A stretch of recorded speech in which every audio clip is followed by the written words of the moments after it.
હાલો મિત્રો, કેમ છો બધામાં? હાલ જગ્યા હાલ નીકળ ફટાફટ. હાલને હવે જવું હોય નીચે જે હાલ જો સૂતો હોય ભાઈ આરામથી.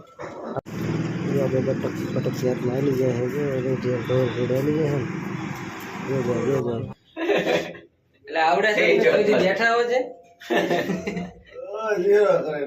ઉપર જવાનું હતું તું ક્યાં નીચે જવા દીધી? પહોંચી ગયા છે હવે આપણે લારી આપણા ખાવા સ્પેશિયલ. તો દાદા ટાઈટ ને ટોટી વરીને બેઠા જોઈ લે. અને લાલાભાઈને જગો બે હેલા જાય છે. જોઈ લો અમે રિસેપ્શનમાં આવી ગયા છે દવાખાનાની અંદર. મેડિકલ હોસ્પિટલ છે. આમાં આવ્યા છે લાલાભાઈનું ઓપરેશન કરવા. જો અને લાલાભાઈ બેઠા ટોટી વરીને સૂતા છે. જોઈ લો આ બેડ ઉપર ફૂલ ટાઈટના.